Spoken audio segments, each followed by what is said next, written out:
ప్రభుత్వ వైఖరికి నిరసనగా తెలంగాణ వ్యాప్తంగా కాంగ్రెస్ నేతలు నిరసనలు చేపట్టారు. గాంధీ కుటుంబంపై బీజేపీ కక్షపూరితంగా వ్యవహరిస్తోందని ఆరోపిస్తూ బీజేపీ కార్యాలయాలను ముట్టడించారు.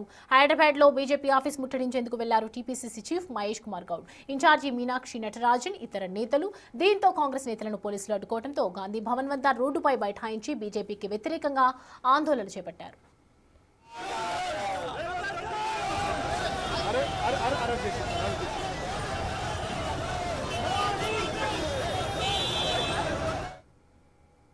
సిరిసిల్ల బీజేపీ కార్యాలయం వద్ద కాంగ్రెస్ నేతలు ధర్నా చేపట్టారు. సోనియా, రాహుల్ గాంధీలను దర్యాప్తు సంస్థలతో వేధిస్తున్నారంటూ మండిపడ్డారు ప్రభుత్వ విప్ ఆది శ్రీనివాస్. నేషనల్ హెరాల్డ్ కేసులో సోనియా, రాహుల్ గాంధీపై ఈడీ ఛార్జ్షీటును ఢిల్లీ హైకోర్టు పరిగణలోకి తీసుకోకపోవడం మోడీ, అమిత్ షాలకు చెంపపెట్టు లాంటిదన్నారు ఆది శ్రీనివాస్. మోదీ, అమిత్ షా దర్యాప్తు సంస్థలను తమ ప్రతీకార రాజకీయాల కోసం వాడుకుంటున్నారని ఆయన ఆరోపించారు. మోడీ గద్దె దిగే రోజులు దగ్గరలోనే ఉన్నాయన్నారు ఆది శ్రీనివాస్.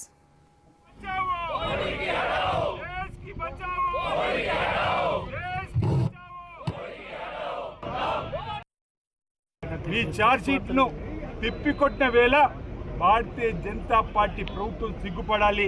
నరేంద్ర మోడీ గారు, అమిత్ షా గారు పన్నిన కుట్ర విఫలమైన వేళ భారతదేశ ప్రజలకు క్షమాపణ చెప్పాలి.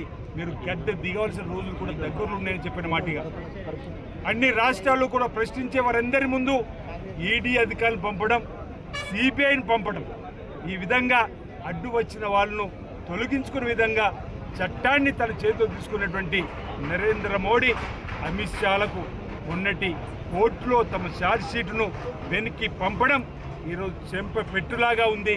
ఈరోజు ప్రజలందరూ కూడా గమనిస్తున్న వేళ సిరిసిల్ల జిల్లా యావత్తు పార్టీ కూడా ఈరోజు వచ్చి మనం నిరసన వ్యక్తం చేసినాం.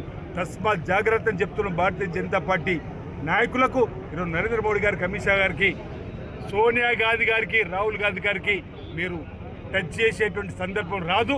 టచ్ చేసి చూస్తే ఈరోజు మీ అందరం కూడా కుటుంబం వెంట ఉంటామన్నమాట ఈ సందర్భంగా నేను తెలియజేస్తూ